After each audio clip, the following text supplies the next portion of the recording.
Le Mac d'Ester, c'est l'actualité du parc technologique de Limoges. Cette fois-ci, un zoom sur le pôle Alpha RLH et deux de ses ressortissants. Deux enjeux. Il y a diversifier les marchés adressés. Donc, dans notre action post-confinement, donc relance, c'est un des axes forts qu'on travaille. L'autre fait, c'est que les entreprises vont moins se déplacer. De toute façon, elles vont moins se déplacer. Le COS regroupe ces deux sites de Limoges dans les locaux de la caserne Beaublanc. Tous les lasers blancs qu'on fait ont à peu près le même type de spectre. C'est juste les puissances qui diffèrent. Ouais. Et donc là, en fait, la caractéristique, c'est le faisceau qui est blanc. Là. ICOOP poursuit son développement. Les bureaux là dans lesquels on est, on a environ 500 mètres carrés pour un prix tout à fait raisonnable. On aurait fait ça à Lyon, on serait peut-être beaucoup plus tassé. Le Mac d'Ester, c'est parti. Le pôle Alpha RLH accompagne les entreprises de Nouvelle-Aquitaine et au-delà dans la filière de la photonique, de l'électronique et des micro-ondes, des activités inégalement touchées par la crise sanitaire. Le pôle Alpha RLH rassemble à peu près, on va dire 200 entreprises pour 280 membres. Sur ces entreprises, ce sont des entreprises high-tech, c'est-à-dire deep tech même, donc des entreprises qui fournissent des solutions deep tech. Alors, dans la deep tech, il y a différents secteurs de débouchés. Certains sont peu impactés post-Covid, d'autres le sont beaucoup. On a des entreprises qui travaillaient peut-être pour l'aéronautique, l'aérospatiale, et forcément, dans ces débouchés-là, il y a des impacts. Alors, nos entreprises, c'est des entreprises qui fabriquent des produits souvent électroniques ou photoniques. Post-confinement, le constat qu'on fait, c'est que les entreprises continuent à innover. Au niveau du pôle, on mesure cette activité par le nombre de projets qui est généré, et on a déjà en une demi-année, on a fait autant de projets que l'an dernier. Donc l'innovation est toujours là, et l'innovation est au cœur du plan de relance. Il y a tout un volet innovation dans le plan de relance du gouvernement, et on espère bien que ça profitera autant aux TPME qu'aux grands groupes. On y veillera. Il y a deux enjeux. Il y a diversifier les marchés adressés. Donc, dans notre action post-confinement, donc relance, c'est un des axes forts qu'on travaille. L'autre fait, c'est que les entreprises vont moins se déplacer. De toute façon, elles vont moins se déplacer, elles peuvent moins se déplacer. Donc l'autre aspect, c'est le faire autrement. Alors faire autrement au national, ça passe par le digital. Faire autrement à l'international, à l'export, c'est trouver des relais. C'est trouver des distributeurs, trouver des partenaires qui sont implantés et qui peuvent agir pour le compte d'eux. Alors nous, Pôle, on avait choisi, c'était notre stratégie, d'avoir des relais sur place. Donc on avait des délégués du pôle, et on les a toujours, notamment en Chine, aux États-Unis. Et le fait d'avoir ces personnes qui sont présentes sur le territoire nous permet de rester actifs, alors que les entreprises peuvent moins se déplacer. Au contraire, elles ont même tendance à plus s'appuyer sur nous pour effectuer donc toutes ces démarches essentielles à l'international.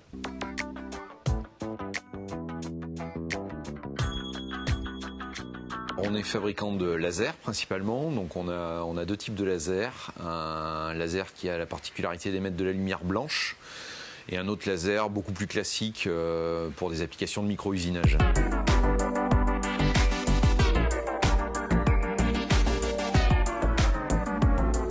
Précédemment installé à la Technopole Ester et en zone nord, le COS a regroupé ces deux sites en un seul lieu, l'ancienne caserne de Beaublanc.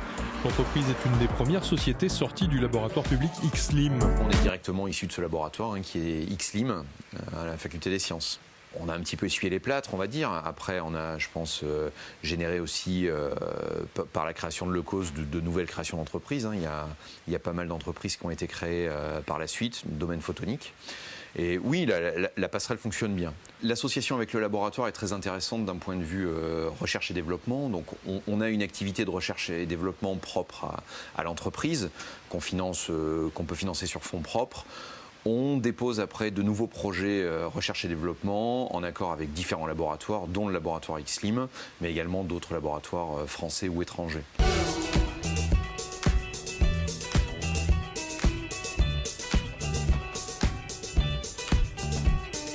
Tous les lasers blancs qu'on fait ont à peu près le même type de spectre. C'est juste les puissances qui diffèrent. Ouais. Et donc là, en fait, la caractéristique, c'est le faisceau qui est blanc. Là. Et son application, c'est plutôt les biotechnologies à celui-ci ? Ouais. En fait, comme vous avez de la lumière blanche, vous allez pouvoir venir sélectionner toutes les couleurs de l'arc-en-ciel dans le visible et une partie du spectre infrarouge. Donc ça, en fait, c'est l'équivalent de toute une série de lasers monochromatiques, bleu, vert, rouge, qu'on arrive à avoir dans une seule source, quoi. Donc c'est plus facile à opérer quand on est en train de travailler. C'est beaucoup plus simple.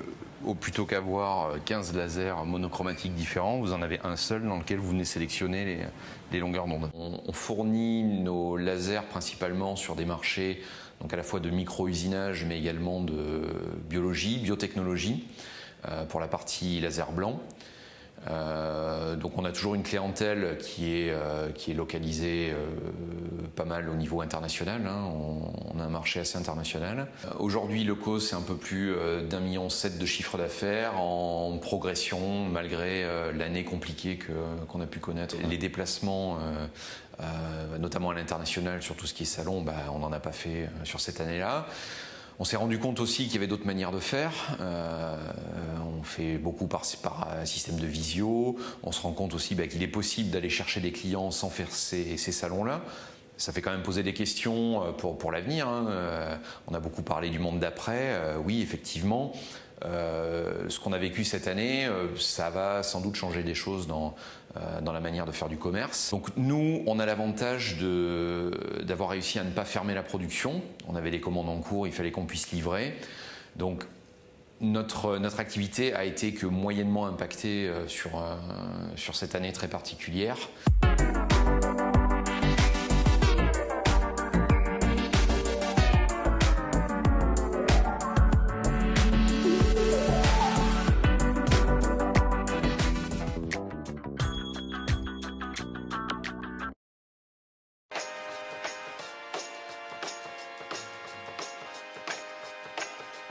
What did you do? What did you say? Or did you walk or did you run away? Where are you now? L'idée de la boîte est venue de Gaël, donc mon associé, qui a fait un doctorat en physique et qui s'est dit qu'il pouvait développer des capteurs de radioactivité plus performants à un coût très compétitif que ce qui existait déjà sur le marché. Qui en est venu à développer donc la gamme de capteurs qu'on a aujourd'hui, qui va principalement servir à mieux protéger les personnels, soit personnels médicaux dans les hôpitaux, soit dans les centrales nucléaires par exemple, où on va avoir aussi des usages dans tout ce qui est armée, pompiers, déchetterie pour le traitement des déchets. Dans ces nouveaux locaux, on a tout un espace open space ici, donc à la fois pour nos stagiaires et pour les commerciaux, donc quand ils sont en déplacement jusqu'à Limoges. Même s'ils sont basés à Lyon, on aime bien les voir passer régulièrement. Ensuite, on a un bureau pour tout ce qui est l'équipe physique et mécanique. Donc physique pour garantir. Donc il y a GoCool pour la partie mécanique. Bonjour. Comment ça va? Bien, merci. Et ici on a le bureau de nos développeurs, donc avec un pôle développement mobile et développement web. C'est important d'avoir toutes ces ressources au cœur de l'entreprise parce que vous assurez ainsi votre indépendance. On assure notre indépendance et surtout on assure une forte maîtrise de ce qu'on fait. Pour certains aspects, on pourrait se dire que ça pourrait très bien être fait par des sous-traitants, mais on a beaucoup d'aspects techniques, de comment au mieux afficher la donnée pour les utilisateurs pour que ce soit à la fois simple et complet. Il y a vraiment des aspects calculatoires un peu techniques. S'il fallait les faire passer de la physique à un sous-traitant, que le sous-traitant essaie de comprendre, ça pourrait être très laborieux, alors que là, avoir tout en interne, ça nous permet d'avoir une maîtrise à 100% de ce qu'on réalise.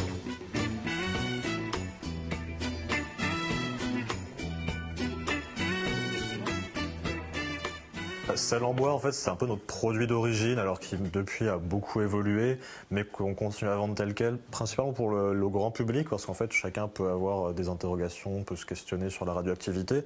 Donc, on a aussi voulu rendre ça accessible à tous.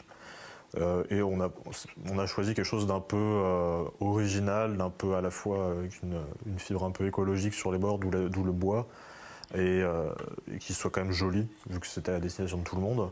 Mais même sur nos boîtiers, donc ça sera un boîtier à mettre en point fixe, donc qui sont à destination des professionnels, on essaye de garder quelque chose d'un peu sobre, d'un peu joli, avec des courbes un peu modernes, pour que ça soit dans le décor et qu'on n'y fasse pas forcément attention, un peu comme la box Wi-Fi qu'on a tous chez soi aujourd'hui. Il faut que les personnes puissent passer à côté, ne pas y faire attention. Par exemple, en hôpital, les patients n'ont pas forcément envie de voir une grosse machine. On a étoffé nos équipes R&D qui sont maintenant quasi au complet, ce qui fait que là, durant ces derniers mois, on a finalisé nos produits.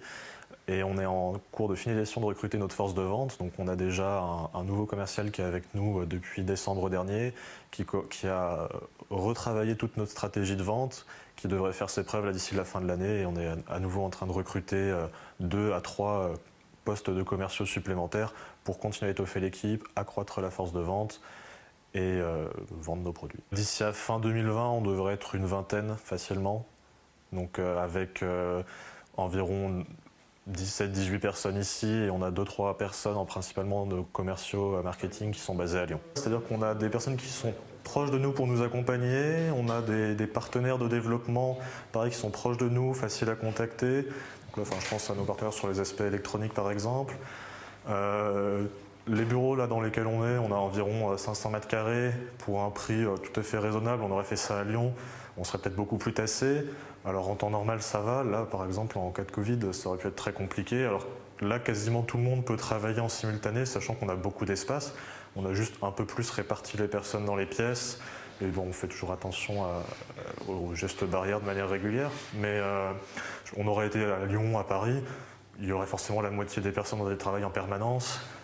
Ça pose un peu des problèmes de communication, ça aurait pu être compliqué.